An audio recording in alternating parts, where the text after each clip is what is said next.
Hello, I'm Rick Stivers. I'd like to welcome you to YoungMartin'sReels. Today's project is going to be this Daiwa 8450 HRL ball bearing spinning reel.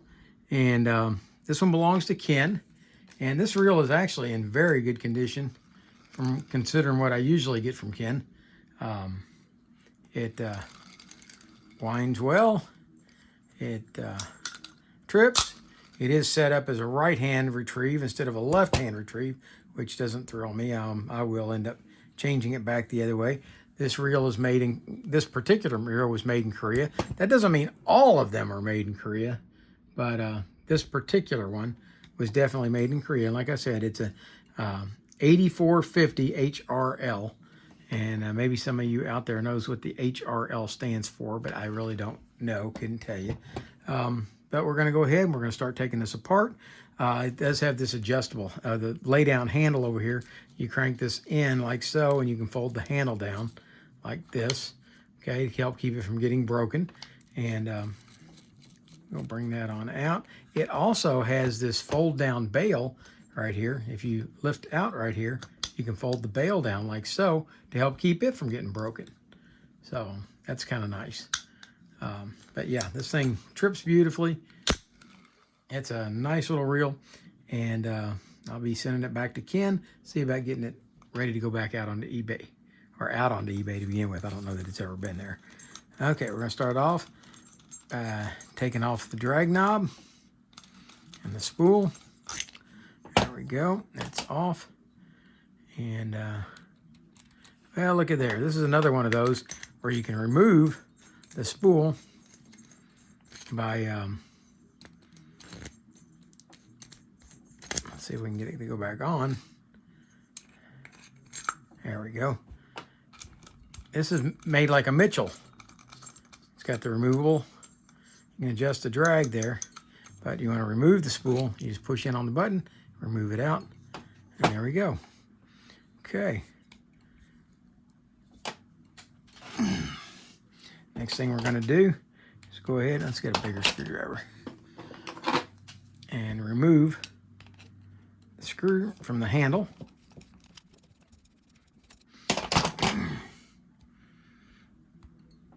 With the screw removed, we should be able to pull the handle out. You can screw that into the handle like so to hang on to it. Okay, now we're going to remove the three. Let's go ahead. We've disabled the anti-reverse. If you look, here's the anti-reverse active. Okay, and it will not return. And we're going to disable that by flipping it the other way. And that will now disengage it from inside, allowing us to disable it, or take it off much easier. I believe this is going to be, these are going to be a number 2 Phillips. Of course, that's not a number 2 Phillips. Stand by. All right, we're going to remove these 3 screws from the side plate.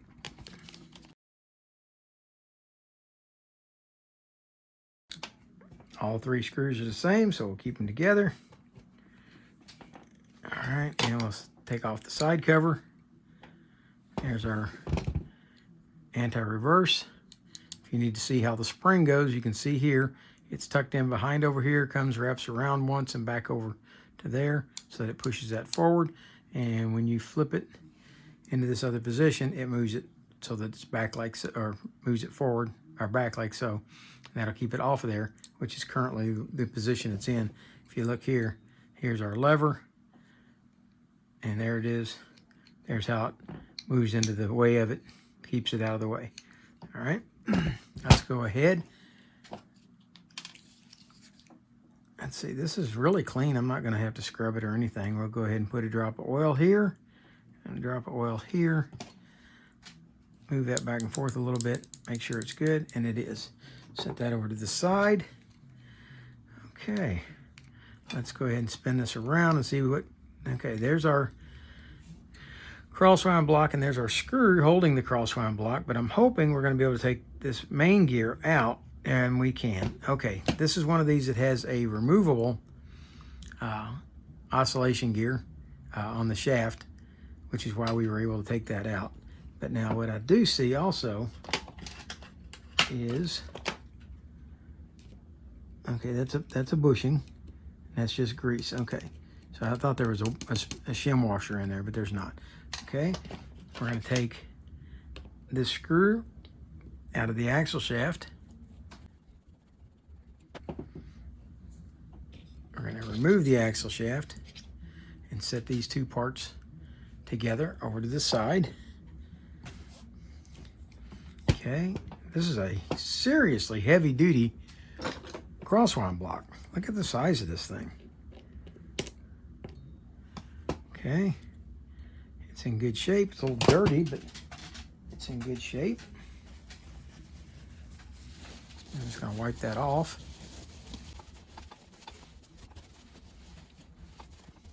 All right. And now we should be able to take out the oscillation gear or crosswind gear.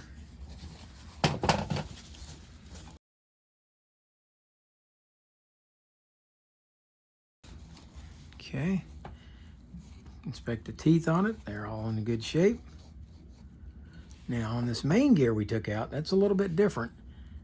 There's our oscillation gear that's driven from the main gear, and it's in really good shape as well. But let's go ahead and see if we can clean some of this grease off of the main gear.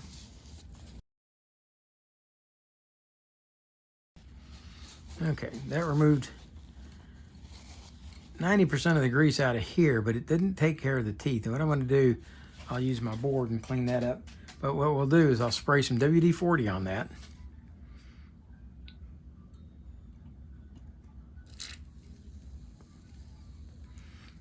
And I will take my wire brush and scrub those teeth out in just a few minutes. In the meantime, let's go ahead and see about the rest of this. Okay, this is in really good shape in here, just a little bit of grease.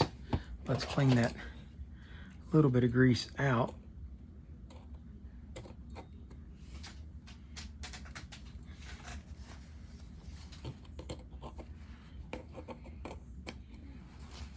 And let's go ahead and pop that bushing. Nope, that's not a bushing, it's a washer. So it did have a shim washer in there. Okay.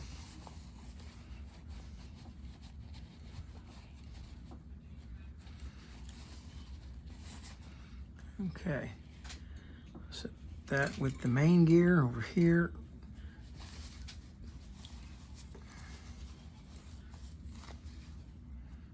I'll set this gear over there with them as well. All right, and I'm going to take and clean up what little bit of grease is in there. Clean it out of there.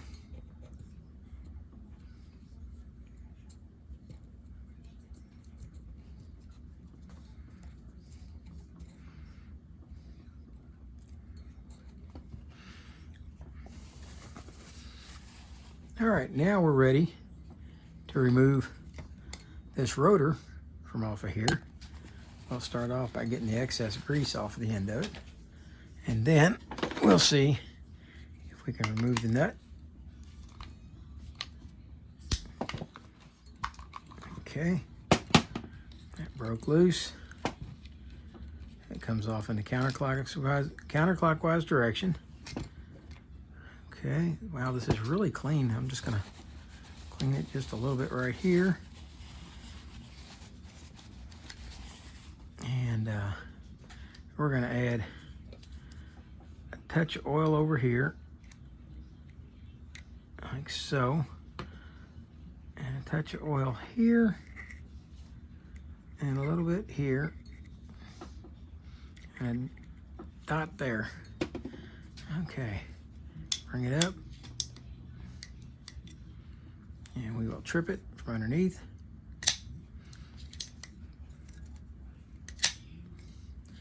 Yeah, that works beautifully.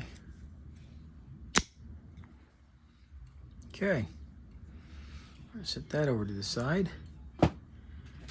and see if we can remove our pinion gear, which is going to require a snap ring plier.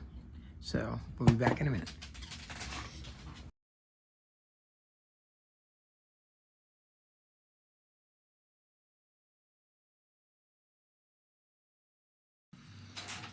All right, I had to get the smallest snap ring pliers that I have. And even then, I'm still not sure they're going to fit into these little bitty holes. So we're going to start off on this side over here, trying to get it to go in.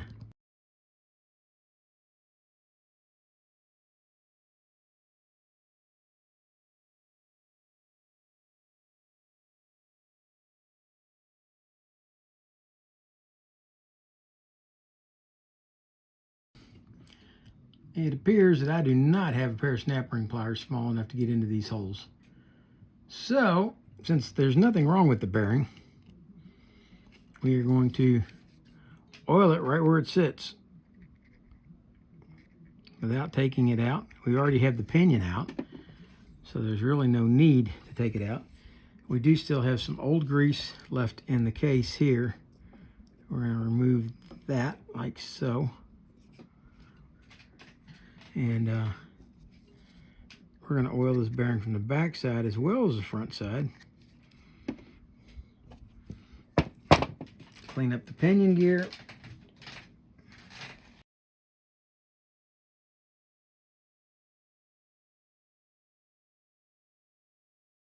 Okay, the pinion gear actually looks very nice. We can get it to focus. There we go. Pinion gear looks good. The only gear we got left is to clean out this main gear. And like I said, we're just going to take this wire brush and rake it through the teeth.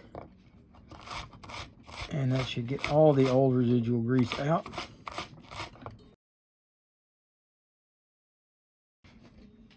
And with that said, we're ready to start putting it back together again.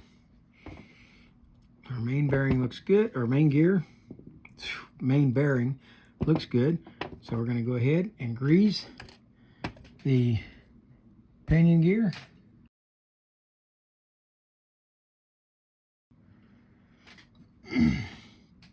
Like so. And slide it back in from the back like this. With that done, we can go ahead and set our rotor back in place. Now this key has got to line up in here on the flats of the pinion shaft, which it does, like so. And then you have to rotate the rotor around until it lines up in its slot.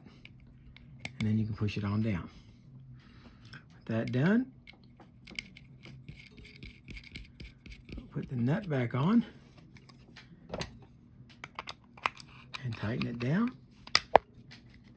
There we go. And it trips nicely.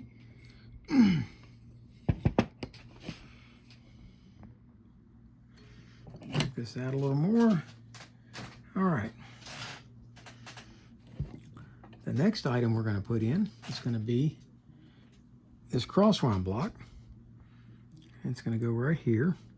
We'll put some grease in there for it. And then we're going to grease up the teeth on the crosswind block, or gear, sorry.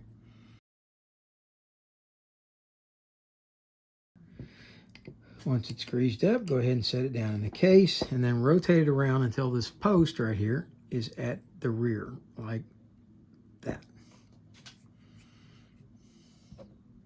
With that done, we're going to put grease in the crosswind block and we'll set it back into place like so, and make sure that that slot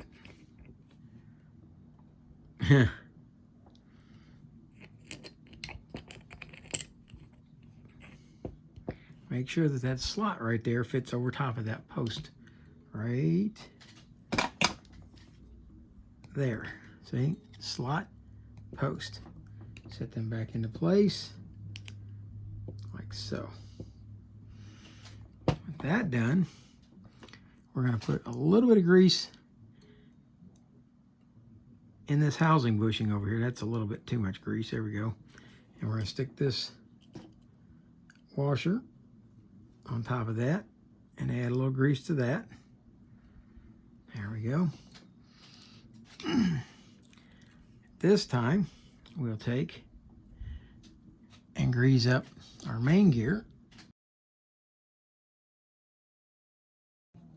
We're going to put on our oscillation gear like so and grease it up. Put a little on the shaft. And we're going to set that back down into here. Line up that washer. Get everything to line up, and it should drop in and fit into the pinion gear. Now we'll rotate this around a little bit to get us a view on this, and it looks like we're not going to be able to put that back in with the main gear in. Okay, so let's go ahead and pull the main gear back out for a second, and we'll put that back in there in a minute. The next part we're going to put in is going to be this axle shaft. We'll go ahead and oil it up good. Slide it in through the pinion, and we're going to rotate it a little bit to get that oil to flow all the way around. Okay, once we do that, and we're going to come down here and bring the flat spot up, and with the flat spot up, now this should slide on into that oscillation gear. Slide that all the way in to there, and we're ready to put that screw back in.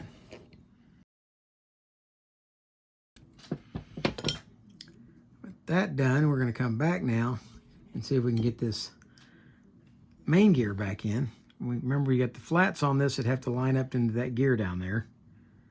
The gear's just sitting down at the bottom of the hole. Maneuver it around until it drops in. There we go. It went right into place.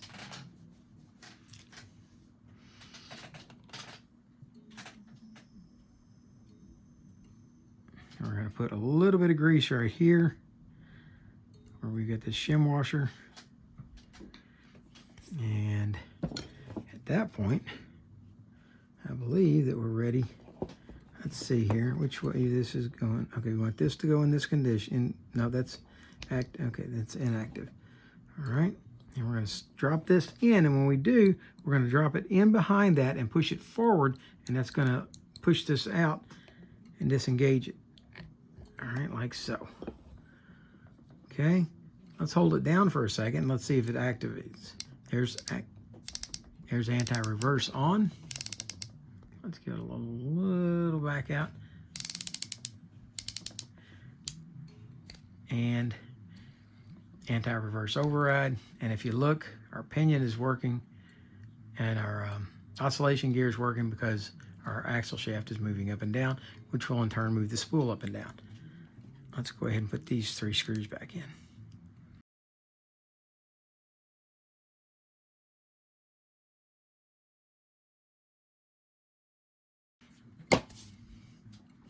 That done, let's take a look at our handle. Screw this down a little bit, and we're going to put a couple drops of oil in here and wipe off the tip of the applicator. Okay, put a couple drops of oil in here, and we're going to put a little oil on these threads right here so that this will be able to screw in and out easily.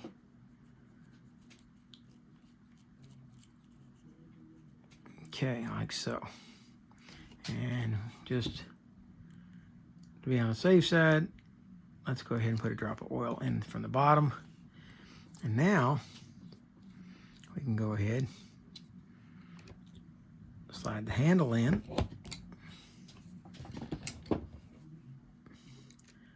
and put the screw back in.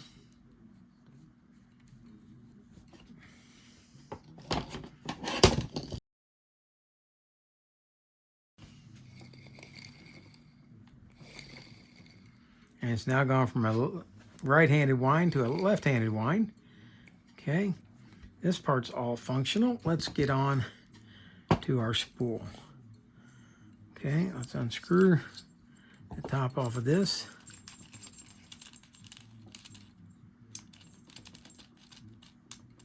remove the knob, push this out from the bottom. Okay, and we're ready to remove this spring wire. But if you look, the spring wire is not over top of the hole on this side, and over here it's right in the middle. That would make it difficult. So let's go ahead and see if we can spin it around a little bit. Well, doesn't want to, so let's try just, no, it's not going to want to pop out from the middle like that. That's why you got to be a little bit careful when you put these in. Okay, so let's try this again.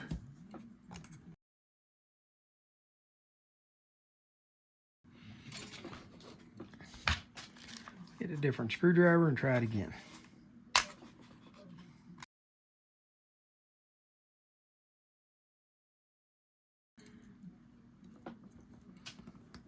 There we go. Yeah, I'll show you when we put that back in. See, now it's over top of the hole. See here? Now we've got the wire over top of the hole, which will make it easier to hook in behind it and slip it on out of there. Okay. This is a stout spring too.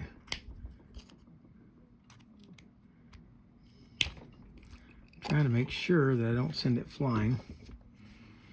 So let me get a hold of it. Okay. There we go. Now let's remove our drag washers and see what we have. Okay, we have hard fiber drag washers. A keyed washer. These appear to be stainless steel. These are very well made.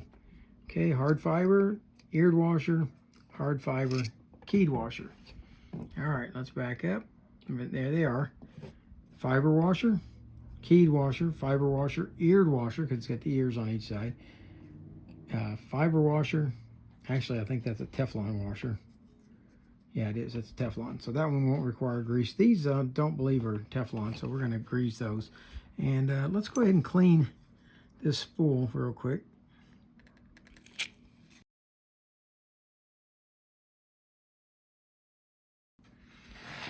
All right, the spool is clean. Let's take a look at the bottom side. This is our clicker. And we'll go ahead and add a drop of oil to the clicker, top and bottom. And then we're going to add a little bit of oil to this spring just to help protect it from corrosion. Okay. Let's go ahead and set the spool back down. Let's go ahead and let's lubricate the washers that we're going to lubricate. And now for the drag washers, I'm going to use Cal's Universal Reel and Drag Grease, because it's supposed to be specially formulated just for doing that.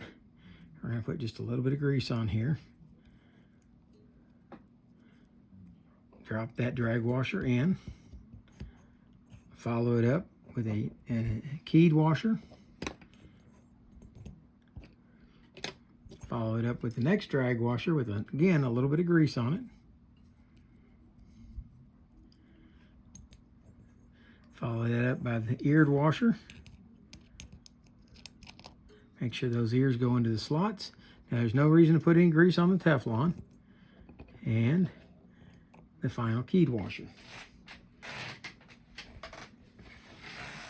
Now, the next thing that's going to happen, we're going to have to put these back in, put the clip back in. Now, look, see the slots right here? We want to make sure that the end of this is not like this.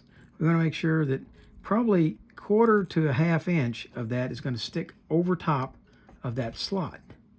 Okay, with that done, then we can get it easily out next time instead of having to fight it like I had to. Okay, so we're going to set it down in there like that. Okay, now we're going to start working it around, and I'm going to use a screwdriver to help lock it in. And you got to keep your thumb on it because it'll get away from you and go sailing across the room.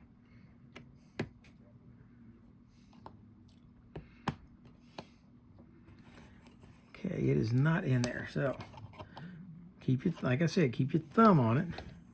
This is a strong spring. One of the strongest I've encountered. Okay, let's bring this back up. Let's try it again. Okay, we've got it set so it's going to be over there. And let's see about getting it to go into the slot. Again, we're going to use our screwdriver to help work it in. Like I said, this is a very strong spring on this one. Okay, almost there. Keep your thumb over it though, because it doesn't take much for it to get away. There we go. There, now it's snapped in. And see how the end of it is now in this slot? Well, that makes it easier to get a small screwdriver down into there and be able to lift that up and out of the slot. Okay, the way it was before, it was all the way at the half point, and all it did was force the two ends against each other. All right, we're going to slip this back onto this shaft right here. And if you think that it might need a little bit, you can add a little grease right here to that shaft and then slide this in. And the flat spots have to line up on the keyways like so. Then you can put your drag knob back on.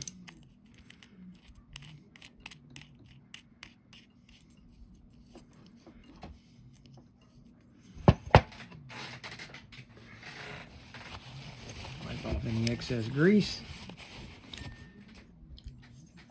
Let's slip our spool back on, drop it in, it locks into place.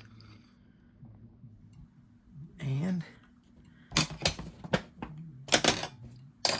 there we have the Daiwa 8450 HRL reel. And I think the H might stand for high. This is speculation on my part. I think the H may stand for high speed, and the R and the L would stand for right and left-handed retrieve. So you can put the handle on either side. And there you go. I hope you liked the video. If you did, please hit the like button. If you didn't hit it, well, if you didn't like it, then go ahead and hit the dislike button. Tell me what it is you didn't like about it. That's the only way I can learn and improve, is if you guys tell me what you didn't like. Of course, then again, if you tell me what you did like, then that gives me an opportunity to do more of the same. Okay? So, for now, that's Rick Stivers. Oh, let's go do a full ops check on this. Okay, first off, it's got a good wind. We're in anti-reverse override. Let's turn our anti-reverse on, and that works fine. Let's trip our bail. Bail trips beautifully. How about our drag? Drag's adjustable. We can tighten it down. Yep. Okay. So, for now, that's Rick Stivers with Young Martin's Reels, signing out.